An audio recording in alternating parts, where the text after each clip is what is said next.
Bab 51.2, Singa Hitam 4. Jangan lupa like dan subscribe, agar kami makin semangat upload lebih banyak. Setelah tenang, Ciel bertanya, jadi jika kamu tidak akan menjadi patriark, lalu apa yang akan kamu lakukan? Kurasa aku akan melakukan apapun yang ingin kulakukan, Eugene mengangkat bahu. Tahukah kamu, ibu ingin aku menikahimu. Sangat buruk. Alis Ciel berkedut mendengar jawaban langsung Eugene. Apa yang begitu mengerikan tentang itu? Dia menggeram. Kamu dan aku adalah keluarga, saudara pada saat itu, kata Eugene. Ciel mengeluh, tapi kamu tidak pernah memanggilku kakak.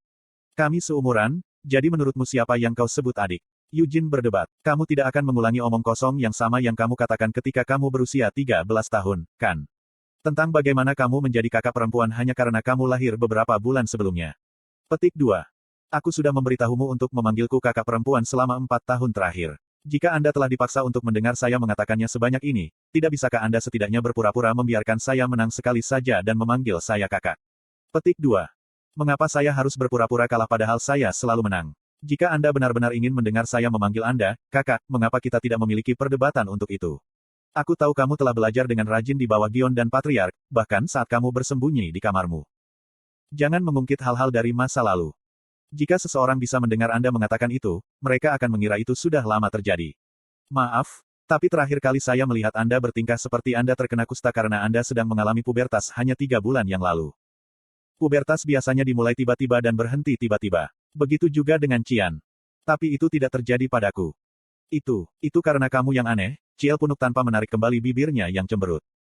Dari sudut pandang si kembar, jelas bahwa Eugene adalah orang yang aneh. Meskipun mereka seumuran, keterampilannya jauh lebih unggul, dan kemudian dia bahkan tampaknya tidak melewati masa pubertas seperti mereka. Jadi bagaimana dengan pubertas? Jika saya mulai mengeluh tentang pubertas, pada usia saya yang sebenarnya, itu hanya akan menjadi tanda demensia, pikir Eugene diam-diam. Ciel bahkan tidak ingin memikirkan betapa sulitnya pubertas yang menimpanya beberapa bulan yang lalu. Seperti yang baru saja dia katakan, pubertasnya tiba-tiba datang padanya. Untuk beberapa alasan, dia mulai tidak menyukai bagaimana dia melihat ke cermin, dan suasana hatinya akan hilang tanpa alasan. Bau tubuhnya, yang tidak pernah dia rasakan sejak dia lahir, tiba-tiba menyinggung perasaannya. Tapi kemudian tiba-tiba berakhir. Sejak Eugene pergi ke Arot, hal-hal yang anehnya mengganggunya tidak terasa begitu mengganggu lagi. Ciel angkat bicara, bolehkah aku bertanya sesuatu padamu? Apa? Eugene bertanya. Dengan ragu-ragu, dia memulai, saat itu, ketika aku sedang melewati masa puber. Kamu berbicara tentang beberapa bulan yang lalu, kan? Dia menyela dengan menggoda. Petik 2. Itu sudah lama sekali, Ciel bersikeras dengan tatapan tajam. Eugene kembali ke topik, terserah. Bagaimana dengan waktu itu? Apakah kamu tidak mencium sesuatu yang aneh datang dariku? Ciel bertanya dengan malu-malu. Tapi aku tidak mencium bau apa-apa. Pertama-tama, kamu bahkan tidak ingin keluar dari kamarmu karena kamu takut mengeluarkan bau badan apapun, jelas Eugene. Bagaimana kalau sekarang? Aku bisa mencium sedikit aroma parfum. Bagaimana dengan bau keringat? Dengan betapa menyegarkannya angin sepoi-sepoi ini, mengapa kamu bahkan berkeringat? Hei, berhenti memperhatikan hal-hal aneh seperti itu. Jadi bagaimana jika orang mencium bau keringat? Itu terjadi. Jadi maksudmu aku mencium bau keringat? Aku sudah mengatakan bahwa kamu tidak. Jika kamu benar-benar khawatir tentang itu, kamu harus mencoba bertemu dengan Gargit. Kenapa aku harus bertemu dengan babi itu? Karena jika kamu bertemu dengannya, kamu akan berpikir bahwa bau yang berasal dari tubuhmu sendiri bukanlah bau keringat, melainkan aroma manis dari bunga. Setelah melontarkan pernyataan seperti itu, Eugene mulai berjalan. Mati sekali lagi. Setelah berdiri diam di sana selama beberapa saat, Ciel mengikuti di belakang Eugene, sudut mulutnya berkedut saat dia mencoba menyembunyikan senyum. Jadi sekarang kamu mengatakan bahwa aku mencium bau bunga. Ciel bertanya, bertindak tumpul dengan sengaja. Meskipun tubuhmu telah tumbuh besar, sepertinya otakmu belum dewasa. Eugene mengamati. Saya menyemprotkan parfum beraroma mawar, Ciel mengungkapkan. Eugene hanya berkata, saya lebih suka bau sabun daripada bau bunga. Kamu terdengar seperti orang tua. Godaan ceroboh Ciel menusuk hatinya dalam-dalam. Eugene terbatuk dan, setelah pulih, menunjuk ke area pusat kota di bawah stasiun terbang. Jadi kapan kita akan membeli hadiahnya? Dia bertanya. Aku ingin terus melihat sekeliling, tapi... Ciel terdiam tanpa menyelesaikan kalimatnya saat dia memeriksa jam tangannya. Waktu pertemuan kita yang ditentukan adalah pukul 5. Eugene bertanya, di mana Anda bertemu kembali? Di depan gerbang warp. Apakah kamu benar-benar akan kembali hari ini? Kami sudah selesai menandatangani kontrak untuk Winnet. Dan karena masalah dengan penyihir hitam telah diselesaikan bahkan sebelum kami tiba. Diputuskan bahwa kami akan segera kembali setelah mengambil beberapa rekrutan baru. Konten iklan. Apakah kamu tidak kembali ke perkebunan utama? Tidak, kami akan pergi ke Gunung Uklas. Apakah Anda tahu di mana itu? Petik 2. Aku tahu itu di bagian selatan Kekaisaran Kiel. Disitulah Knights of the Black Lion berbasis.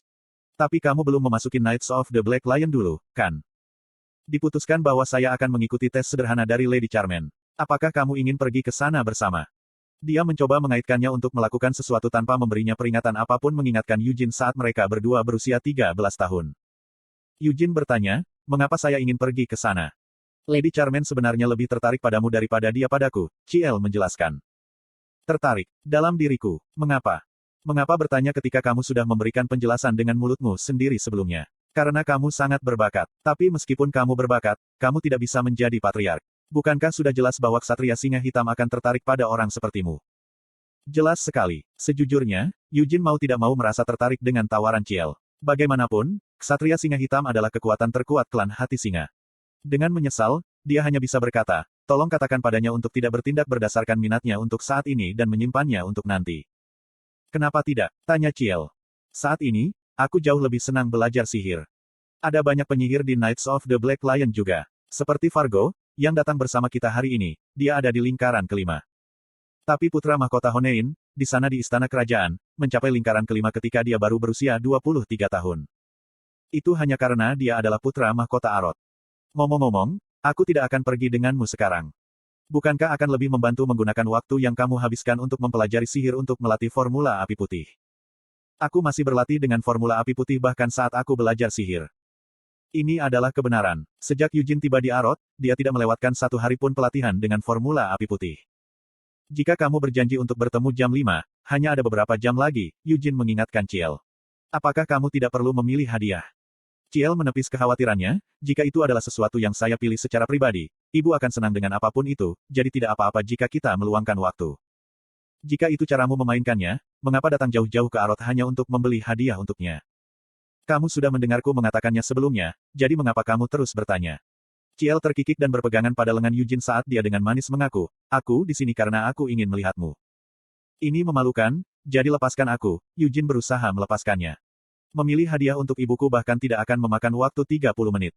Itu berarti kita perlu menggunakan waktu kita dengan lebih efisien. Apakah kamu tidak tahu tempat di mana kita bisa pergi dan mengunjungi? Petik 2. Apakah Anda ingin melihat saya melakukan sihir? Saya merasa itu tidak akan menyenangkan hanya dengan menonton. Jadi di mana? Oh itu benar. Mereka memang mengatakan pemandangan malam di Arot terkenal. Meskipun saya tidak berpikir saya akan melihatnya hari ini. Mengapa kita tidak pergi dan melihat rumah Wise Sienna? Saya melakukan itu pada hari pertama saya di sini. Tapi kamu belum melihatnya bersamaku. Eugene diseret oleh lengannya. Karena dia mengatakan bahwa dia tidak tahu lagi, maka mau bagaimana lagi, sebuah suara dingin menyatakan. Mereka berada di sel penjara bawah tanah. Bau darah bercampur bau rokok berasal dari tempat Charmaine bersandar di dinding. Dia akhirnya melemparkan cerutu yang dia kunyah ke lantai. Mereka ada di sini untuk Gavit, penyihir hitam yang pernah menjadi anggota Guild Penyihir. Di antara banyak orang yang ditangkap di sarang narkoba di Bolero Street, mereka yang bisa dibunuh sudah mati, dan mereka yang tidak boleh dibunuh di penjara. Gavit adalah seseorang yang biasanya akan dibunuh tanpa konsekuensi. Dia bukan anggota menara sihir hitam, dan bahkan di Guild Penyihir, dia tidak lebih dari seorang penyihir hitam biasa tanpa kekuatan signifikan yang berkeliaran di jalan-jalan malam Arot. Namun demikian, Gavit belum mati dan tetap hidup sampai sekarang. Dan hari ini, dia akhirnya dieksekusi.